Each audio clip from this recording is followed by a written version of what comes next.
When people make those very specific suggestions and they just say, this is the one thing that you need to grow your glutes, that drives me crazy because there's so many things that you need to know to be able to do that. It's not just you need to eat these foods to grow your glutes or you need to do this exercise to grow your glutes. I think that when we look at glutes specifically, I have seen firsthand, especially with being in the competitor realm, of people can have very great genetics that they store their body fat all in their glutes. Where I'm sure some of you guys listening to this could be like, oh, when I gain weight, it immediately goes to my core first, or it immediately goes to my arms first. People distribute weight all different ways. Welcome to the Wits and Weights podcast. I'm your host, Philip Pape, and this twice-a-week podcast is dedicated to helping you achieve physical self-mastery by getting stronger, optimizing your nutrition, and upgrading your body composition. We'll uncover science-backed strategies for movement, metabolism, muscle, and mindset with a skeptical eye on the fitness industry so you can look and feel your absolute best. Let's dive right in. Wits and Weights community, welcome to another episode of the Wits and Weights podcast. Today, I'm excited to welcome Sue Bush, co-owner of Physique Development, certified personal trainer, fitness nutritionist, and competitive physique athlete. Now, she and I were the two contributors to the March issue of Body by Science, Dr. Bill Campbell's research review, and we decided to collaborate on each of our podcasts as well. So I'm super excited and invited Sue on the show to talk about a fun topic, especially for the ladies out there, and that is how to develop a shapely butt, or more precisely, how to build strong, functional, and aesthetically pleasing glutes. Why do we love this area of the body so much? What are the benefits of glute development beyond just looking good? And what are the most effective training strategies, exercise selection, and programming considerations for optimal results with the glutes? You'll also learn the role of nutrition, genetics, and individual response in glute development. And Sue will give us some practical tips, as always, for different ages, equipment, and individual response. Sue's journey in the fitness industry began in 2017 while finishing her degree in broadcast journalism. Since then, she's accumulated multiple certifications, including becoming a certified personal trainer and fitness nutritionist through ACE and earning her perinatal certification. Sue also has competed in physique competitions for 4 seasons, most recently in 2022. With years of experience coaching lifestyle clients and a passion for empowering women to prioritize their health and fitness, Sue specializes in helping individuals make sustainable lifestyle changes that align with their goals and schedules. Together with her husband, Alex Bush, and the rest of the team, PD, at Physique Development, Sue is committed to leading, educating, and inspiring generational change through the power of health and excellence. Sue, I'm really excited we could do this. So thank you so much for coming on. Yeah, thanks so much for having me and for the wonderful intro. It makes me sound really cool. Well-deserved. I'm glad we could connect, since being on that issue of Bill's together. And I think I reached out to you and said, we need to collaborate here with our podcast and share with our audiences what's going on. And one of the things you've been talking about lately on your IG and elsewhere is glute training. I know you've had some long Q&As on your podcast, and I encourage people to go check those out as well. Well, my first question to you is, why do we love butts so much? What is the attraction to this area of the body? Is it social, cultural? Is it, a functional thing? Where does this all come from? Well, we could refer back to songs back in the 70s from Casey and the Sunshine Band, like Shake, Shake, Shake, or Queen of Fat Bottom Girls, or even go to the 90s where we have Sir Mix-a-Lot singing about how much he likes big butts. And even to present day, songs like Anaconda going very viral. But at the core of it, it's actually primal. So Dr. David Lewis has said that our male ancestors developed an attraction to women with big butts because it increased their chances of having offspring that would live long enough to pass on their DNA. So it's really an indicator of fertility. If you think back to the caveman days, they're looking and they're wanting to see someone that does have that fertility, can carry on the DNA. And there's also a 2014 study done that found that women with a larger waist to hip ratios had higher levels of the hormone needed to get pregnant and therefore possessed increased chances of fertility.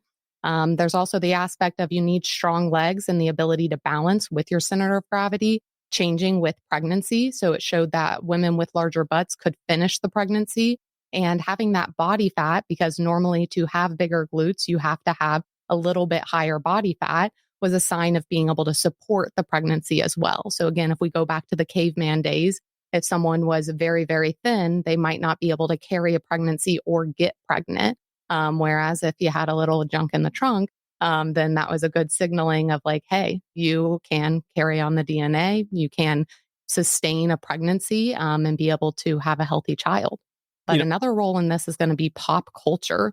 So think of what is popular and what we consume constantly. Think about things like the Kardashians, which are extremely popular, namely Kim. And we think back to like that champagne photo shoot she did. Butts were all the rage. And even thinking about female rappers, like I mentioned, the song Anaconda, as well as a lot of female rappers not only rapping about butts, but also having that larger behind. So like Nicki Minaj, Meg The Stallion, Cardi B, Doja Cat, and more, and even the popularity of BBLs across the land. So there's multiple things. I do believe that at the core of it, it is primal. But past that, it has really transformed into like that societal and pop culture. Because again, we consume so much that then pushes us into what we like, what we dislike, what we find attractive, all of those different things. so then why do you care about it personally? I care about it because I always didn't have a butt. And it's kind of like you always want what you don't have. And when I got into lifting, I just felt extremely empowered by being able to truly shape my body and be able to change the way that I looked. And it was something where I could see muscles that I had never seen before. It was something where I always struggled with glute growth. I got made fun of it in middle school and high school, being told that my back went straight down to my legs. I was even having a conversation with my sister about it, and she was just like, people don't get it. Like, we are not genetically blessed to have glutes within our family. Like, if you see the other people in my family, it's not like, oh, that's kind of where they store fat or that's where the genetics are. And so I always wanted to acquire it. Now, part of it also was because of competing in bikini competitions, which I don't do anymore, but that was something that was needed for the look, is to have bigger glutes. But I just love, I just Yeah. love how it makes me feel to be able to, again, have that shape and really go after and say, hey, I want this muscle bigger, and then being able to go and do that. So even though I'm sure there is some influence from pop culture, it's also the aspect of it was something that I always wanted for my own self confidence. And then the more I learned about glutes, the more I saw the benefit of having glutes overall. You hit on so many great points that highlight the positive aspects of physique development, and I think there are many. And that is, like you said, being able to have this power over your body, whatever that is. It could be, an asymmetry, or it could simply be just overall size and strength and function. And you were talking recently on one of your episodes about, I'll say, the vanity or the visual aspects of physique development. And there's no wrong reason for doing any of this stuff, right? If it's positive and contributes toward our well-being, in my opinion, there's no wrong reason to do it. So I was curious, of that for you. And I want to segue into the benefits of developing the glute. We can definitely talk about the aesthetics, which probably doesn't take a long discussion. We kind of just covered it. But the strength and functional benefits. And one thing you did mention was the little bit of higher body fat may be needed as well, at least tied into the history of the glutes. I do want to bring that in as well as we talk about training and development. Don't forget that point of it, in case there's a little hack there that people need to know about. So what are the benefits? And then we can get into some specifics. Yeah, well, the big benefit is it allows you to function as a human being by having glute tissue. I really like to tell this story because when I first got started personal training, I was training in person. And of course, one of my first few clients were my parents, as good parents do, just to support their kids. And I remember I was having my dad do hip thrusts, and he was like, I'm not trying to like grow big glutes. Like, do I need to be doing this? And I was like, yes, because as you age and you are already aging, this is something that you are going to need to be able to age gracefully and to age while you can still function. Because, of course, there's the aesthetic side. And I think that a lot of times people try to push like, this is good for your health. And it's like, we just knew it was good for our health, don't you think there'd be a lot of other things that we would already be doing? But we have to think about us as human beings. And there is that vanity side of, okay, I want to look a certain way, which I think is so good to be able to focus on, because like you said, if it contributes to you positively, why not?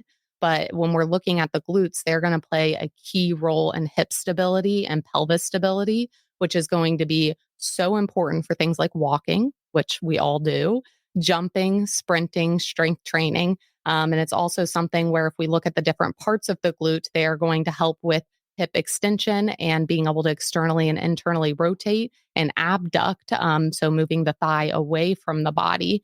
And it's also going to allow to keep our bodies upright and making sure that our bodies are pushed forward to a certain degree. So it's going to allow you to function in those everyday tasks, which is what I always like to boil it down to is, okay, yes, here's the aesthetic side. And yes, you can want to grow your glutes, but let's also talk about why it's important and how it helps you to just be a functioning human being, not even talking about, I want to build glutes so big that everyone thinks I got a BBL, but more so of, I want to be able to walk as I age. I hear so often, and I know we're going to touch on it a little bit later about as you age and what that looks like for different generations. But a lot of times you hear people want to say they want to play with their grandkids or they want to play with their kids. And it's like a part of playing is being able to walk or stand upright. And your glutes are going to be a major mover in that.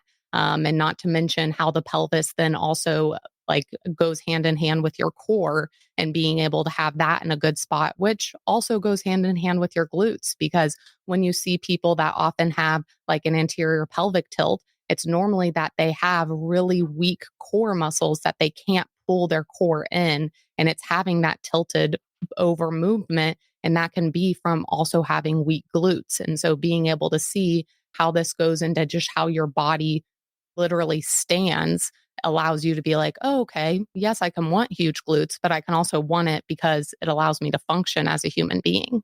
Yeah. So what you're saying is it's part of the core, right? Because sometimes Yeah. people think of the core as just the rectus Yeah. abdominis. It's really part of that whole Your trunk. abs. Yeah, right. And the thing about pushing forward, explain that just a little bit for listeners when you said, because you talked about the abduction, you also talked about posture and being upright. What do you mean by the pushing forward?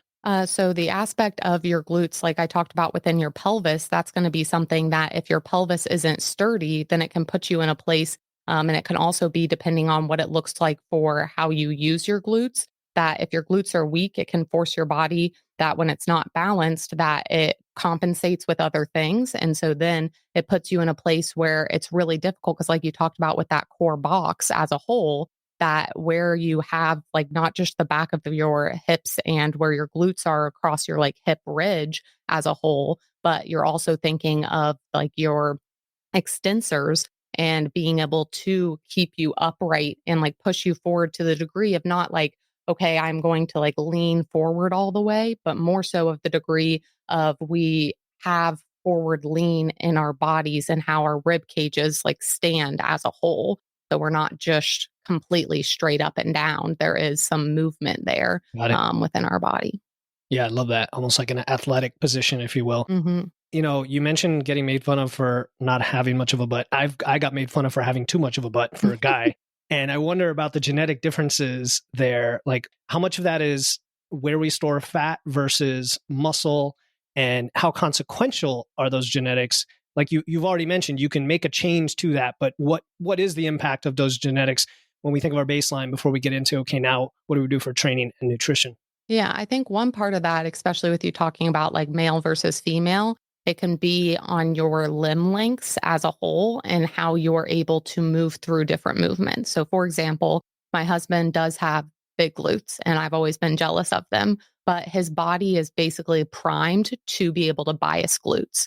And so, the way that he has for his femur length, and how his core length. So, I personally have a longer torso and I have long femurs. So if you know anything about just what that means for your overall body levers, that means it's going to be very difficult to be able to target your glutes. And so no movement am I set up in to automatically bias glutes. Mm. Whereas my husband, again, his levers are all set up that anytime he does any type of squat, he's biasing his glutes.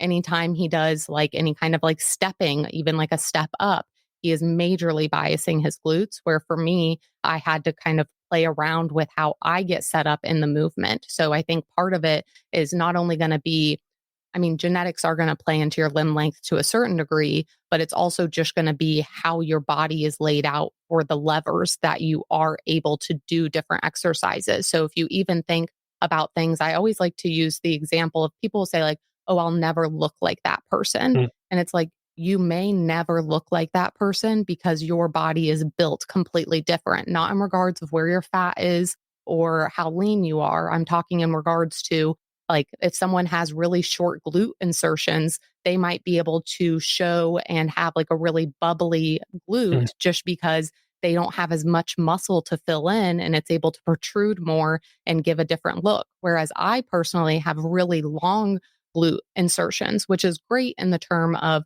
being able to build like these long diamond glutes, but it's also a lot of glute to fill out. Like Mm. think about in the fact of if you have someone who is 6 foot versus 5'5", and you even think about that in terms of bodybuilding, the reason they do by height and then also by weight is because there's such a differential in that of each inch you can add 10 to 20 pounds to your body and it still look the same as someone else that might be an inch or two shorter than you. And so being able to keep that in mind of what it looks like to actually add muscle to that tissue instead of using it in a discouraging way of, oh, I'm never going to look like that person.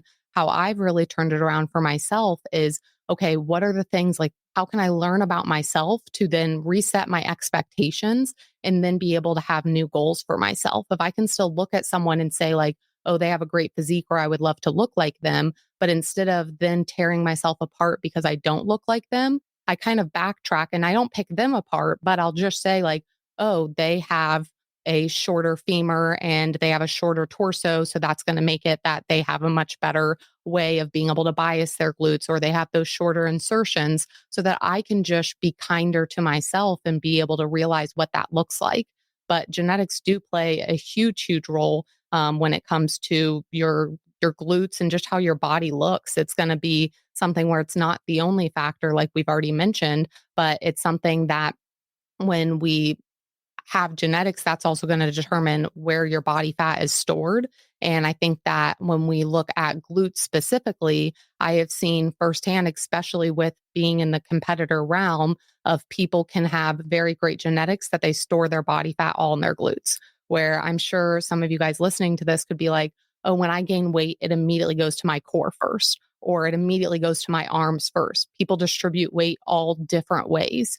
And sometimes people are very lucky and it goes to their glutes first. And you see that why I mentioned competing is you see it firsthand when you're trying to lose weight because you're doing extreme weight loss of, oh, that actually wasn't tissue. That was really well distributed fat, which is very lucky for people. I'm not hating on it. I'm jealous of it that that is the case. But again, genetics play a huge role in not only your limb lengths, your levers, but then just how you're going to distribute fat and how easy it is for you to gain muscle overall. Because I'm also sure we know some people who barely work out and have muscles where you might feel like I've been trying really hard for years and I don't have that same muscle tissue.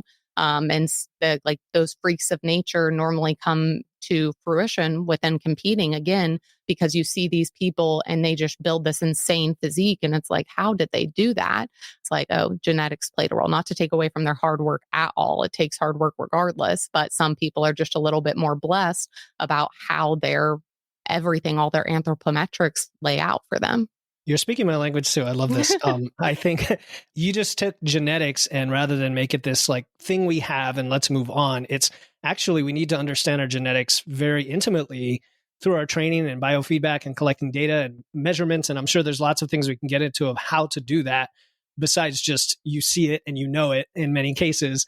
But things like muscle belly insertions, limb lanes, I love all of that because the listener can then say, okay, I've been doing X movement religiously, decent amount of volume. I'm responsive to building muscle, but not in this one part of my body, even though that movement is supposed to be giving me that. That's Mm-hmm. probably a signal that that's not the best for you, assuming it's not a form or other issue. So I love genetics as a baseline of awareness and then not beating yourself up for it, but being kind to yourself and knowing that this is data that you can now be empowered from and take Mm-hmm. action from. So totally love that. And so then that leads into once you have that baseline information, what should we be measuring? And then we can get into the training approach, all the things people are waiting for, like, what movements do I do? How do I adjust for me? How do I program and things like that? So how do we start and then get into that discussion? Yeah, as far as what we should measure or kind of keep track of, one thing I like to say is if you want to see progress, track progress. And that's where a lot of people fall short is they get so into, I want to see results. I feel like I'm working hard. And it's like, are you looking at the data? Because the only way to move forward is with data-driven decisions. And that's not just in training, that is within everything, whether you're trying to post content on social media, whether you're trying to grow a business, whether you're trying to grow your glutes, you need to be able to look at data to make decisions. And so if you have no idea, you're not tracking your training volume, you're not taking check-in photos, you don't know what your weight is, you have no idea how much you're eating or what that looks like consistency day to day, you have no idea what your steps are or how long you're sitting in a day, you don't know how much water you have. If you're not tracking any of that, then how can you expect to see results forward? And so, of course, we could go through an extensive list, and even just the list I made of, you might say, oh, that seems like a lot to track. And it's like, yes, this is hard work, period. Yes, there are some different things you can do to make sure you're working smarter, not harder. But at the end of the day, you are going to have to put effort forward. And that might mean tracking some metrics. And that's what I always go to when people get started. They're like, well, how do I do this? How do I do this? How do I do this? And I'm like, why don't you just track what you're doing for a week? Let's circle back on that baseline and let's make decisions off of that.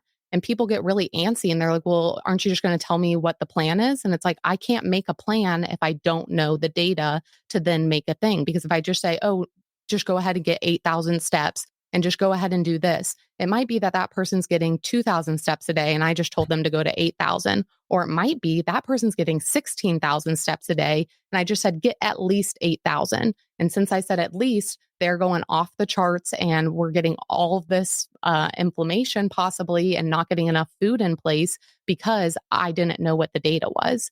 And so the biggest thing I would tell you, regardless of what you track, just track something. Even if you just start with one or two things, I'm not saying go from tracking nothing to track everything, but maybe it's starting at, okay, let me just track my food for a week, not trying to hit specific macros. Let me just see what I'm eating in a week.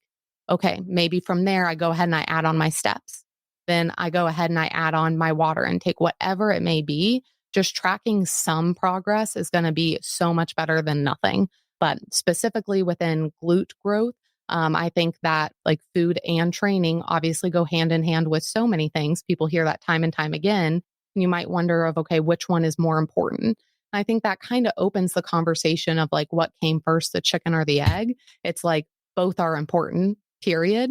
But if we are looking at some things, I think I like to look at if you don't know anything about nutrition and you already have somewhat of a regular training routine, regardless if we're going to consider your training quote right or quite quote wrong, if you already have some sort of training routine and you're doing nothing with nutrition, then I would recommend starting with nutrition. But if you're in a place where you have gotten some education about nutrition and you haven't really gotten into training, then let's start with training.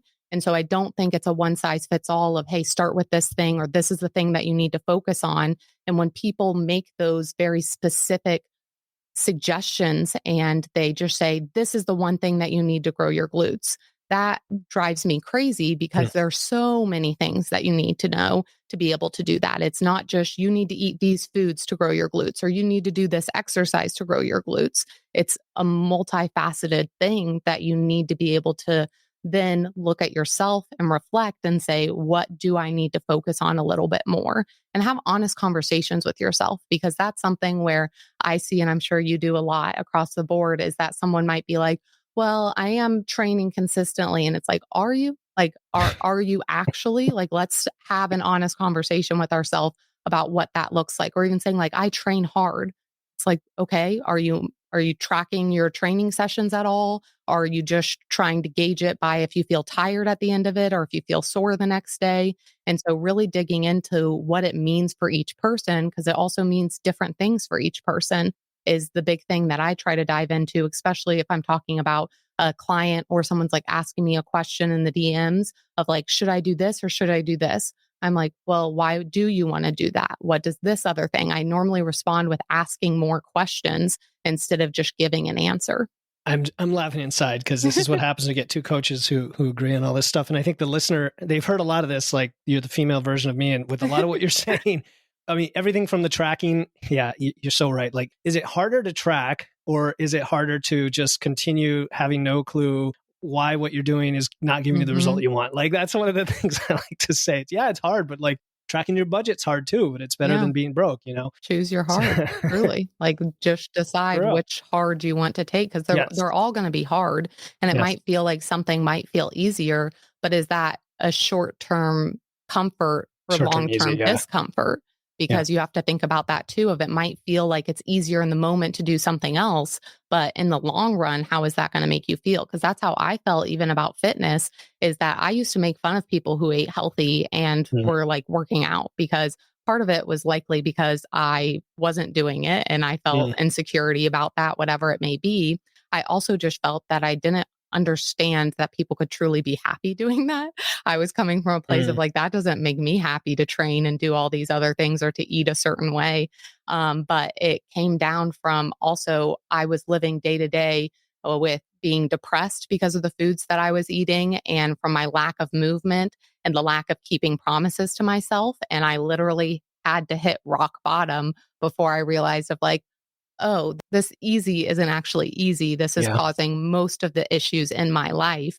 I am the one contributing to my own downfall here. And that's what I mean about honest conversations is you can say, I don't have enough time. I don't have enough this. I get it. Like, I'm not here to tell you like you do have enough time. You just need to do X, but you get to decide what you do with your time. So if you want to continue to say, I can't do that, or that doesn't make me feel good, or that feels hard, you have to ask yourself, all right, then are you okay living the way that you're living? Yeah. And you can't expect to see the results if you, again, are not wanting to put in effort. I always talk about having to align your effort with your expectations. If you have a certain expectation of what you want to occur, does your effort match that? And most of the time it's no. And you have to fill that gap of you either have to lower your expectation or you have to increase your effort. Yeah, there's so much reframing there. I mean, it does often come down to identity and self-talk and expectations. You also mentioned individuals who ask you these questions that are always going to have an it depends answers, and that's why you follow up with questions back to them. But I also like how you said if you've got a piece taken care of, maybe it's this other piece that we want to focus on, even if it isn't optimal over here. I think on one of your podcasts you talked about harmony versus balance, right? Like Mhm. we're not trying to balance everything in perfect proportion to everything else. We're trying to integrate everything. And if there's one area that's lagging, maybe that's where we focus. Let's set the context then for the glute training discussion.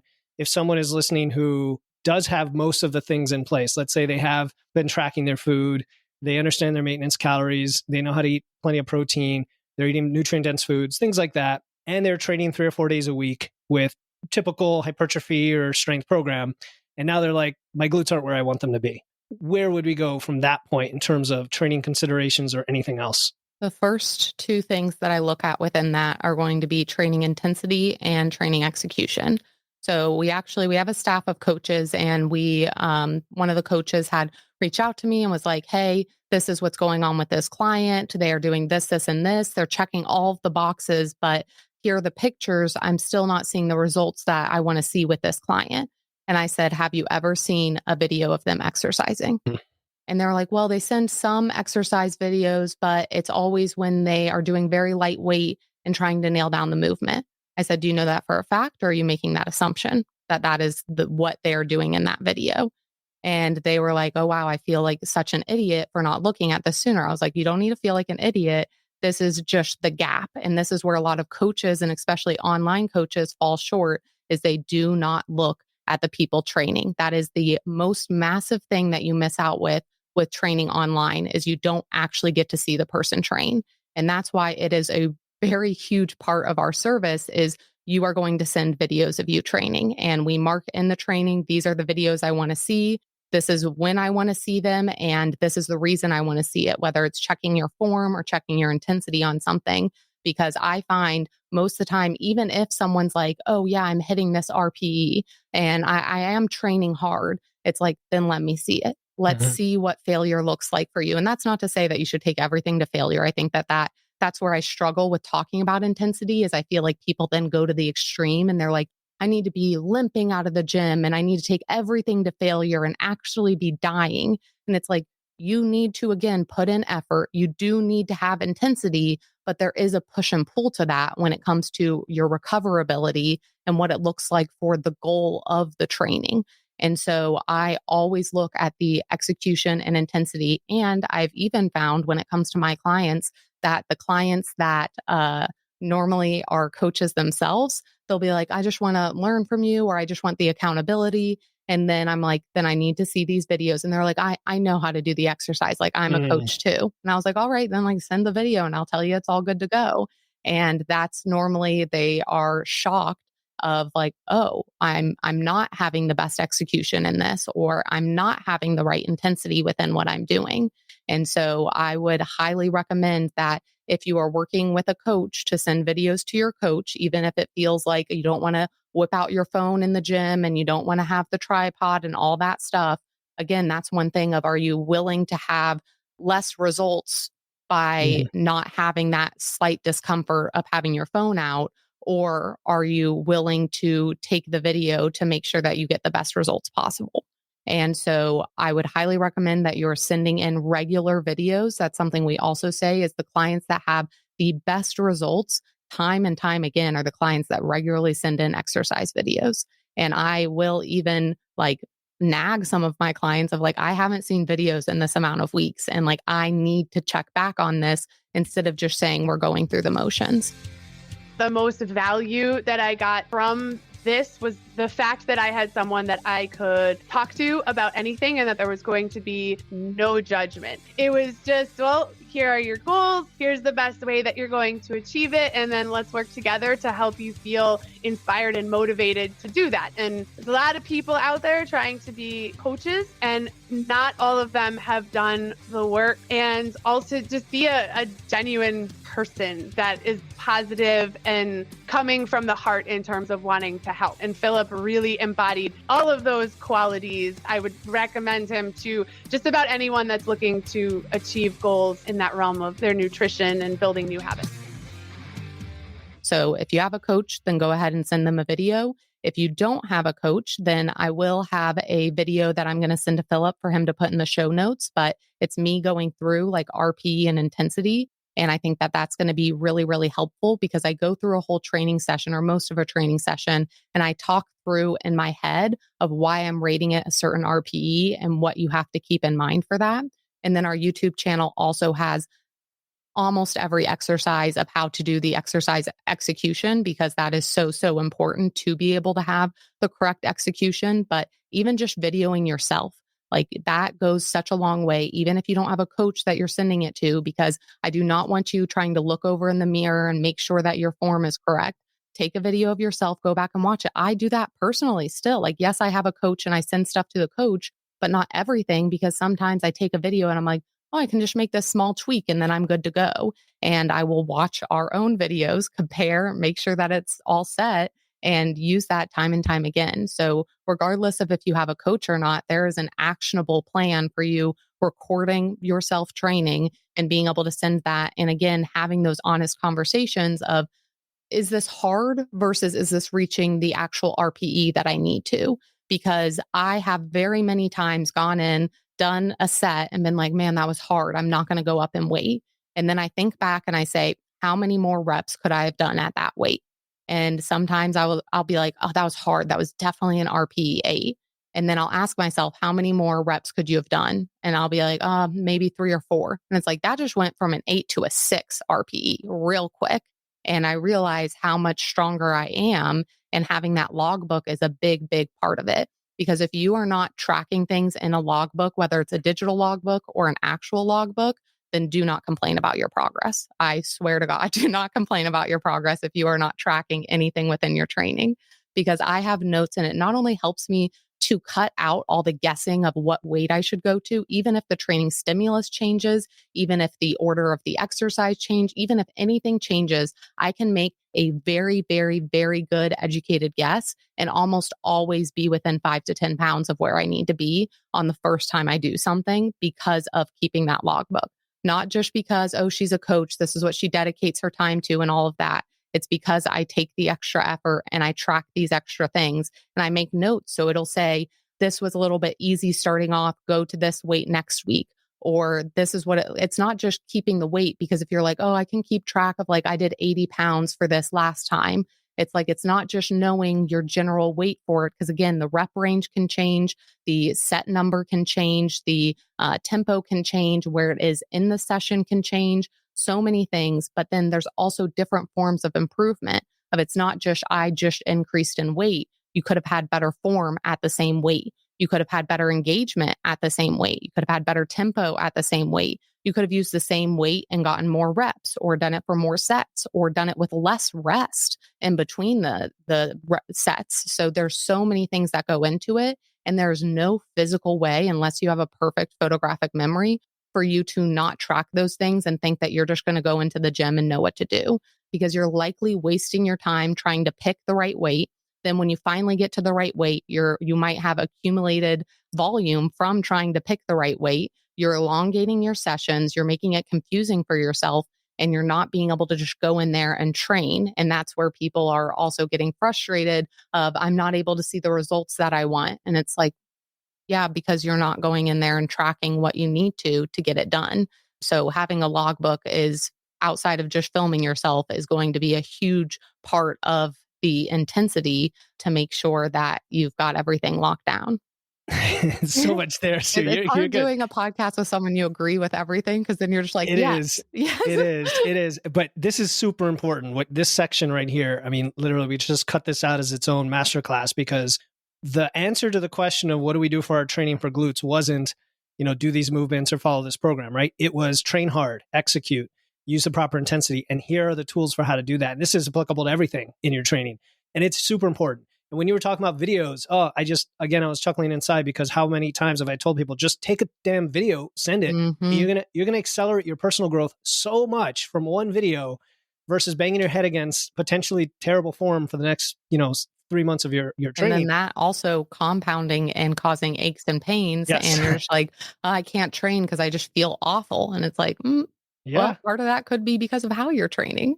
Yeah, and it gets worse and worse as the load goes up, right? Because you're just doing bad form with heavier load. It actually reminded me of other areas outside of fitness at all, like public speaking. I mean, one of the ways I got better at speaking was videoing myself and having other people look at it and myself look at it. Anything you do in life that you can record or take data, it goes back to your original principle, is going to accelerate the growth. You mentioned some really good things, right? Like not looking at the mirror. I think that's funny because you could get really hurt, like twisting your body to look at the mirror. Don't do that.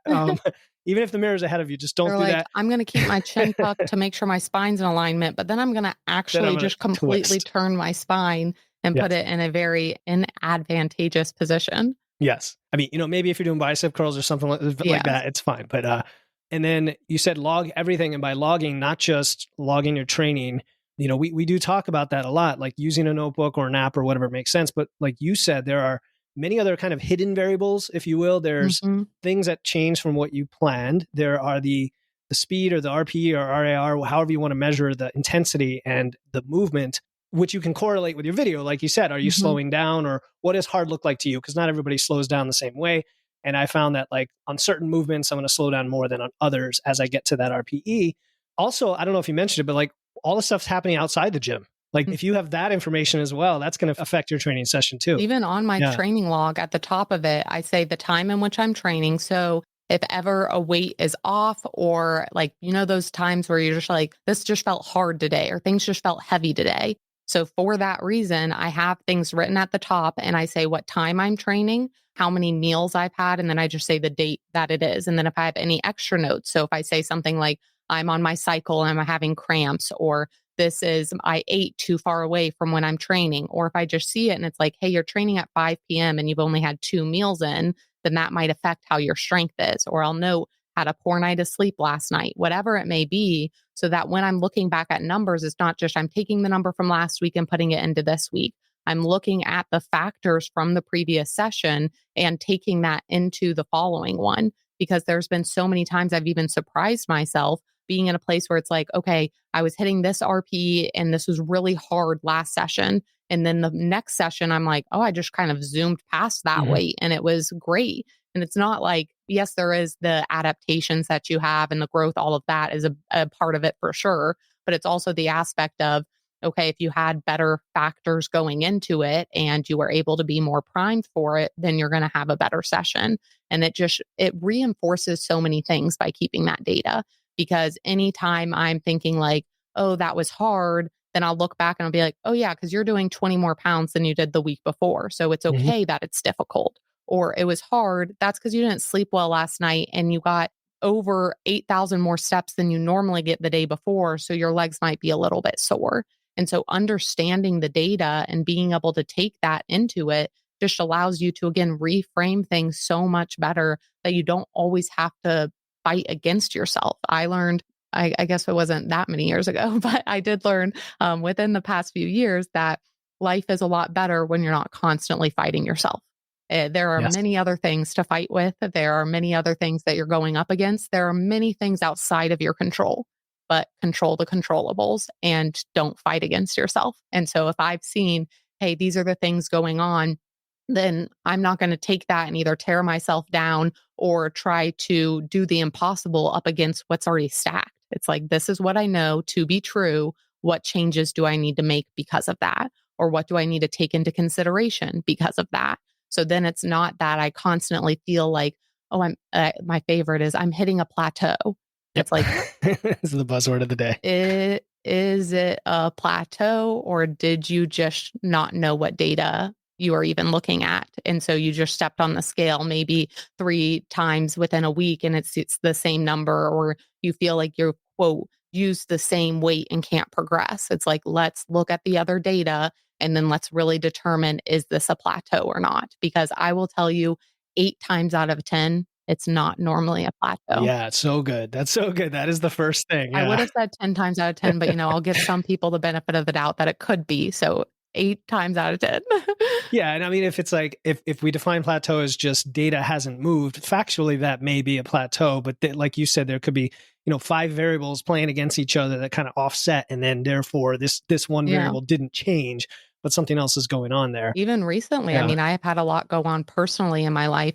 That's been a lot. And so I could have been said, oh, I'm plateaued right now. And it's like, no, it's just that fitness isn't the number one focus because your stress bucket is overflowing Mhm. and you only have one stress bucket. And so you had to bring training volume down. So that's just not the main thing that you're going to see progress in right this second. Does not mean you're plateauing, does not mean you'll never see results. It just means that you have to, again, be honest with yourself about what's the priority, what you are dedicating your time and energy to, and what that looks like, instead of just claiming that something isn't going the way that you want it to. Maybe you haven't given enough time and you just want things to happen faster. And spoiler alert, we'd all like things to happen faster, better, stronger, easier, all of that. But as my parents said, fair comes once a year. If you miss it, it's your own darn fault. There you go. There's another thing I said recently. It's going to go as fast as it's going to go if you're doing it right.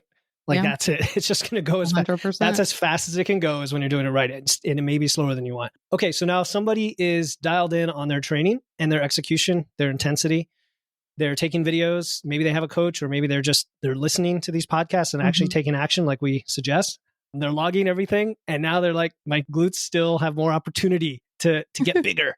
So we're 45 minutes in. Now people want to know, okay, does it come down to exercise selection, programming? Like what are the next steps? I will say that it's not ever going to be one particular exercise or one rep scheme or a certain amount of sets or a specific intensity. There's not going to be a perfect answer for that. But if you have nailed down your intensity and your execution and you're doing all the other things within food and rest and recovery, all that jazz, then I would say we're looking at exercise selection overall. And part of it, like I kind of already talked about, is going to be what exercises work for you.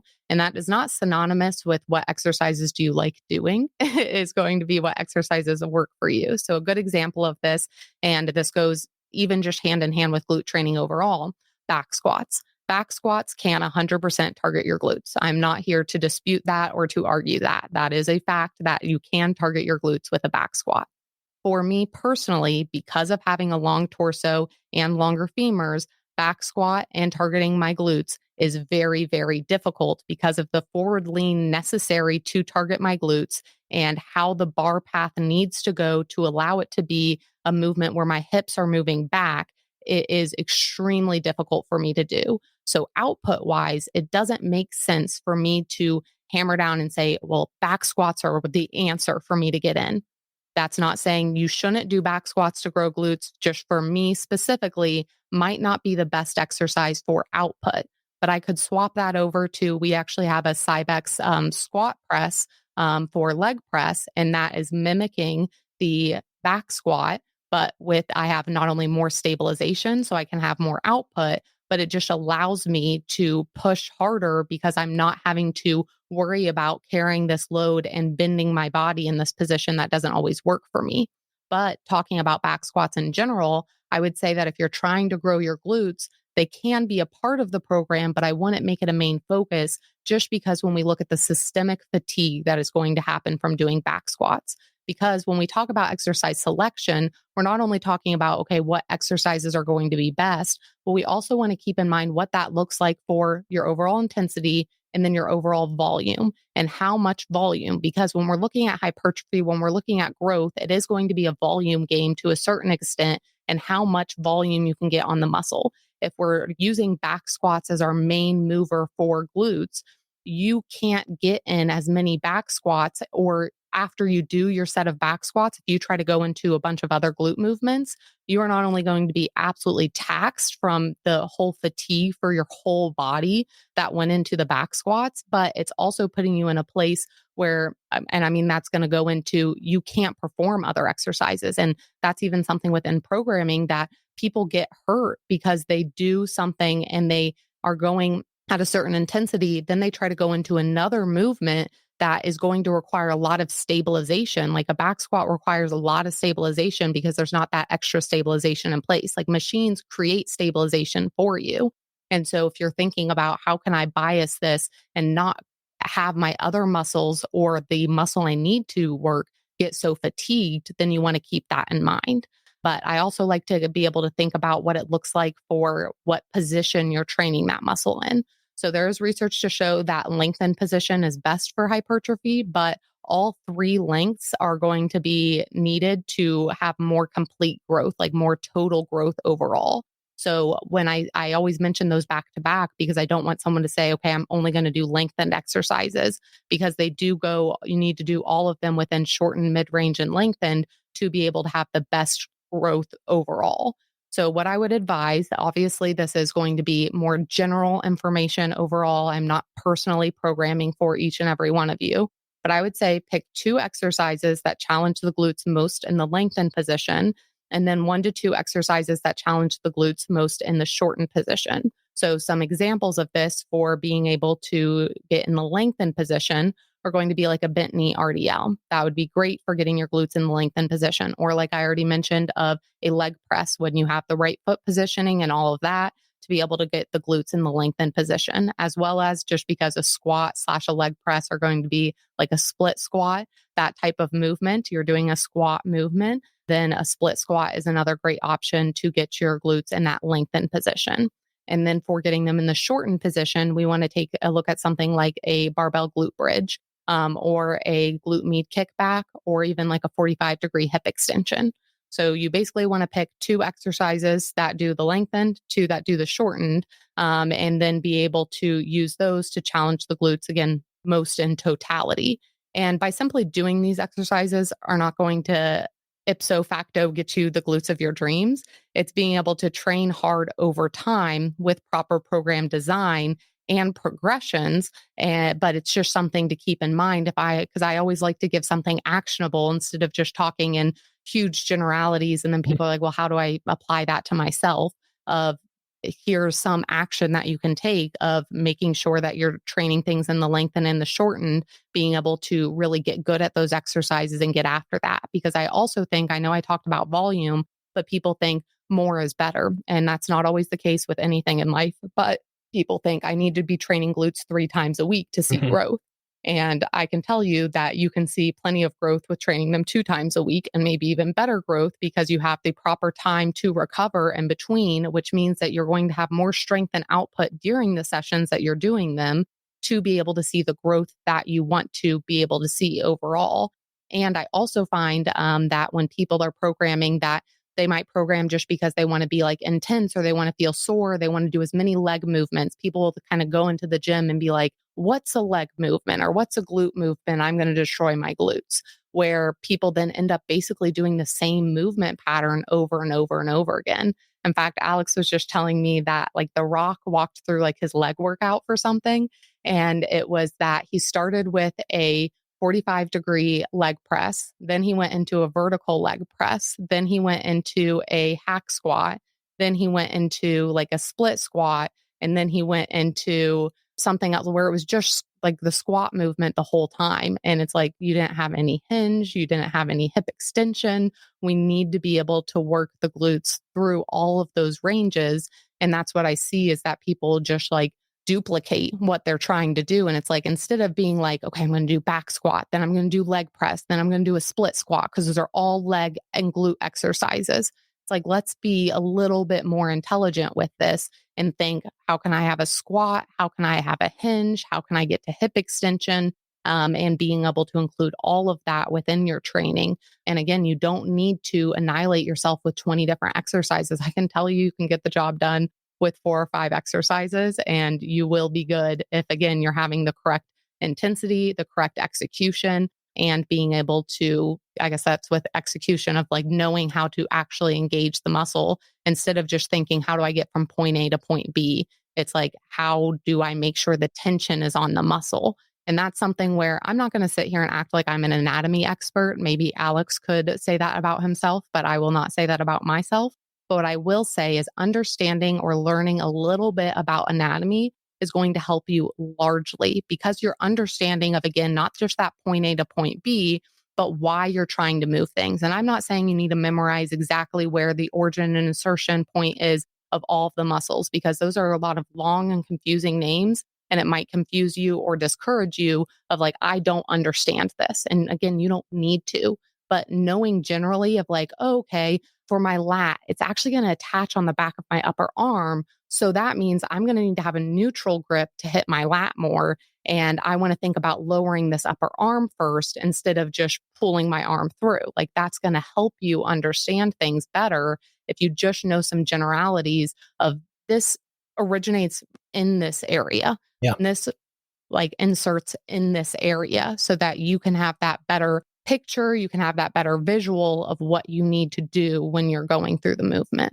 Yeah, I think that's important. I mean, that's almost a form of mind-muscle connection, or whatever phrase you want to use, of being aware of how your body moves and not repetitively hitting the same movements. I just to kind of wrap up those takeaways, and then I think we have time for maybe a couple more questions before we wrap up. Is number one, doing movements that work for you. And like you said, if your lengths are such that you have a very horizontal back angle with like a low bar squat just to get sitting back, and the massive fatigue that comes with that, you're probably not hitting your glutes too much, right?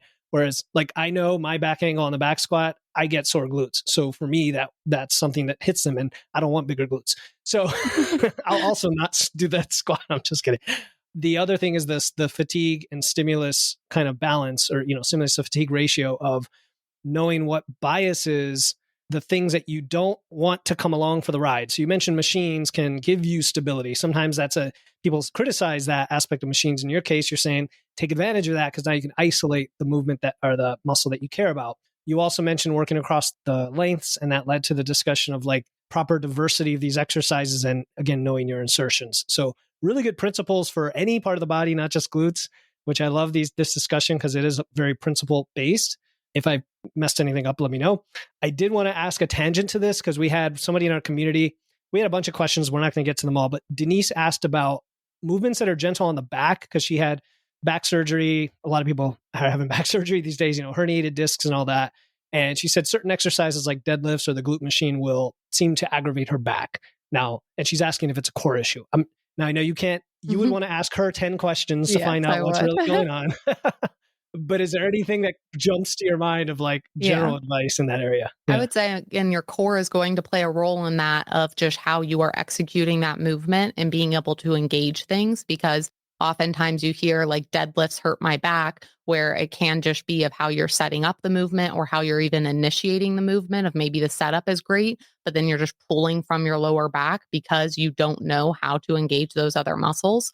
But I would say that things where, again, you have more stability. I know you mentioned the glute machine causing some issues, but I would really be able to go back, look at videos either of yourself, watching videos of someone perform the movement, and then being able to go through it. But again, the more stability that you can create while still training your core, I would highly recommend to really look at your core. And like Philip mentioned at the beginning, your core isn't just your abs. It's going to be like your whole trunk and core box. So that is going to include a lot of things that a lot of times people are just looking at the abs overall. So really being able to think about what that looks like for your whole core, because that is going to be huge, and being able to also create like the intra abdominal pressure to be able to do some of those movements. Like being able to perform a deadlift, you have to be able to create that internal pressure in your core to be able to truly perform that without hurting your back. So I would say it could be a core issue, but it also could be of making sure that the movements are going to be the best for you overall. Yeah. And I mean, I will say, for having trained all the years I've trained, still to this day, if I'm just a little sloppy in my RDLs, I know I'm going to have a sore back the next day because, there's certain movements where you've got to be tight, you've got to brace. Sometimes you wear a belt or whatever makes sense depending on the movement, but I love that. So, okay, I like to ask this question of all guests. So before we wrap up here, and that is there any question you wish I had asked? And what is your answer? I wish you had asked what I am personally doing to grow my glutes. Okay, And I let's would hear it. answer that I am doing the PD glute program to grow my glutes.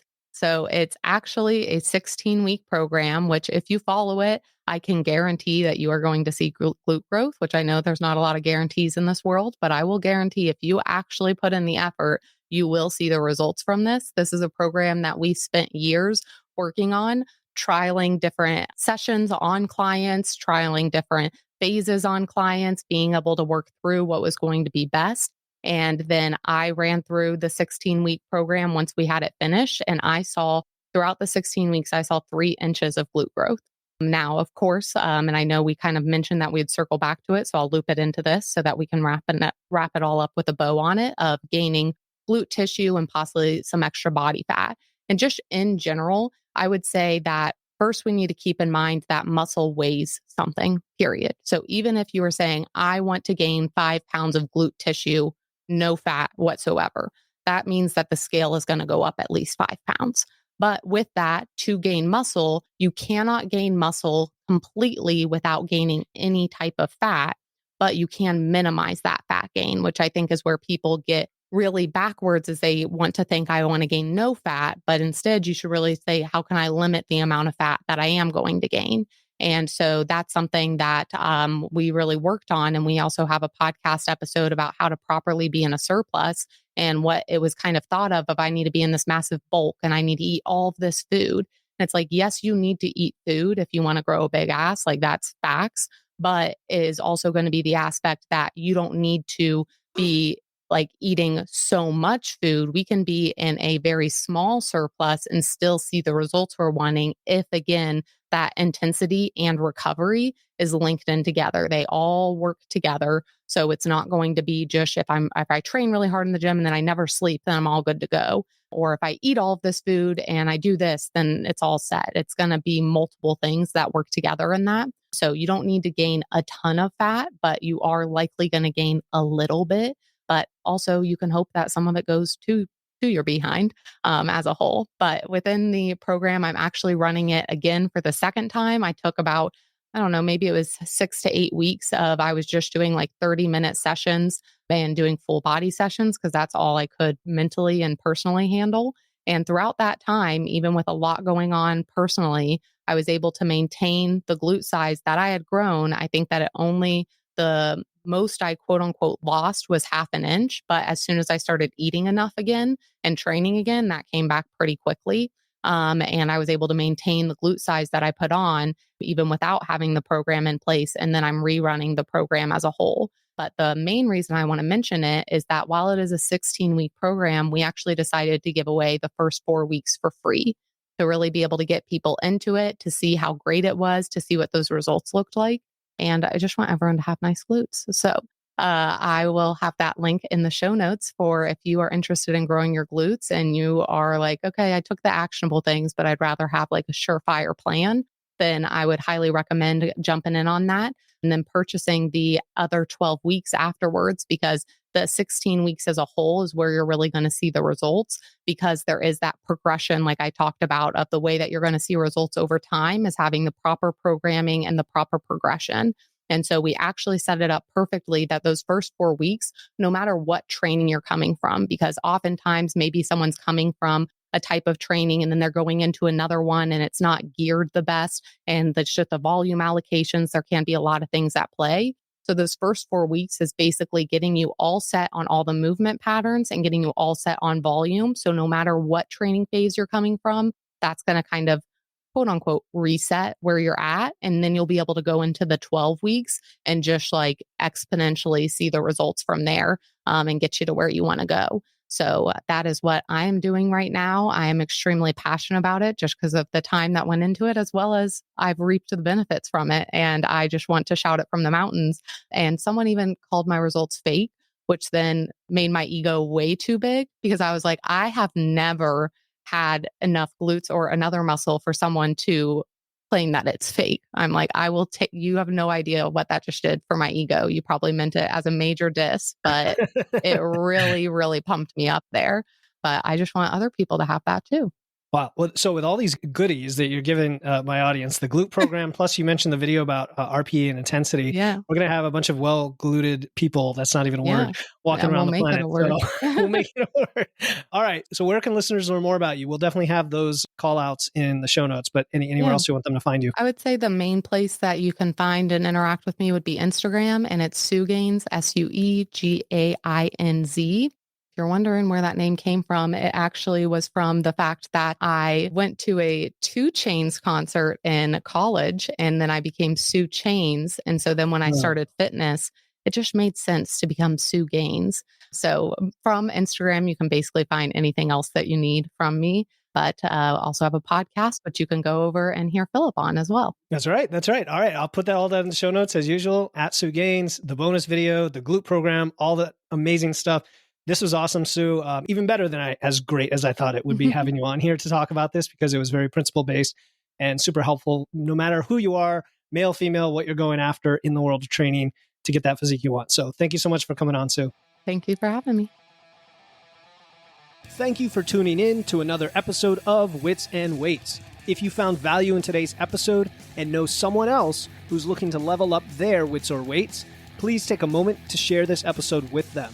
And make sure to hit the follow button in your podcast platform right now to catch the next episode. Until then, stay strong.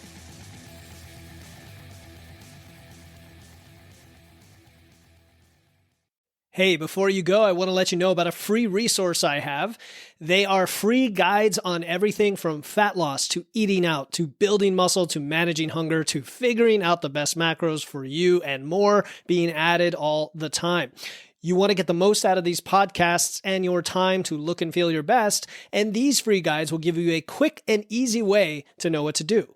If you want to get your hands on these completely free guides, you can head over to witsandweights.com/free. That's witsandweights.com/free to get your free guides and level up your results today.